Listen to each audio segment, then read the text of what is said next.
Have you been curious about store brands and thinking about producing private label for retailers? Well, private label and store brands have dramatically increased over the last decade.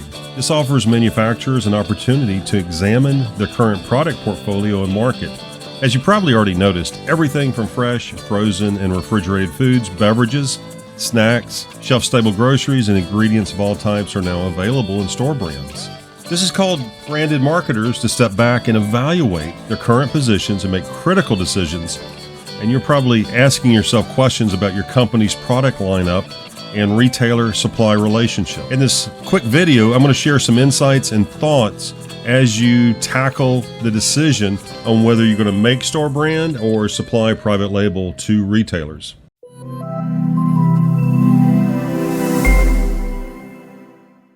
So first, let's talk about why are they building retailer brands? Well, it brings value to the retailer by creating a distinction from their competitors, and it clearly identifies their products and services for current and potential shoppers. It's much easier for them to negotiate lower cost on store branded products, and they can readily purchase direct food items without a distributor middleman, and they can even bring products in from overseas with very little friction with shoppers. Because private label programs have enjoyed much success and approaching about a quarter of grocery sales, retailers are now more likely to choose as partners those manufacturers who are willing to support private label product rollouts. Food manufacturers that supply retailer and distributor organizations with private label products are reporting strong sales growth. By examining the nature of your category, competitive manufacturing capacity, and initiatives, your own product development process and capacity will provide guidance.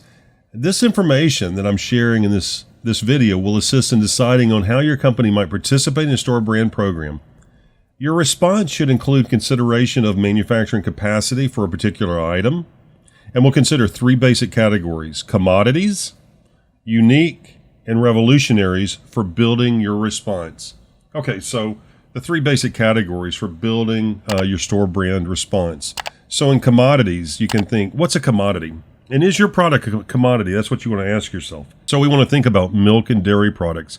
That would be an example, especially fluid milk. Fresh eggs would be considered a commodity. Cold and allergy tablets, along with vitamins, are often considered a commodity.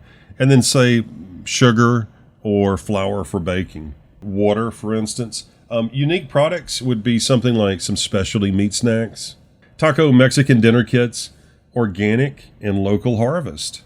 The larger the universe of manufacturing plants capable of producing an item, the less likely you will benefit from selling a branded product into the set without some unusual and special differentiation in purchase by the consumer.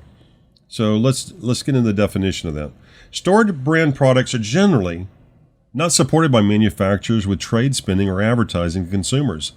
That function is left to the retailer and their marketing arm and budget.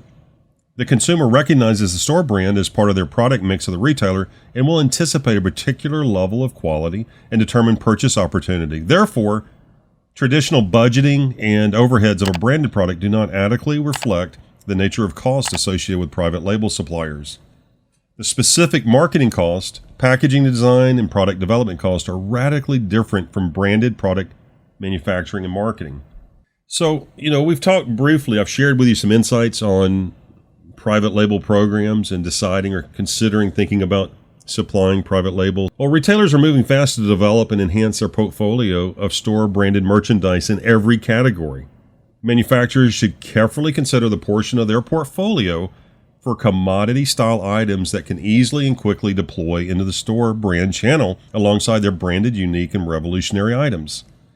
The avoidance of store brand manufacturing with retailers not only shrinks the dollar volume opportunity, but weakens the potential for a strong and viable supply relationship with the retailer. Gather all the necessary information on your market category, the retailer's efforts, and your product lineup to determine your best strategy in this environment.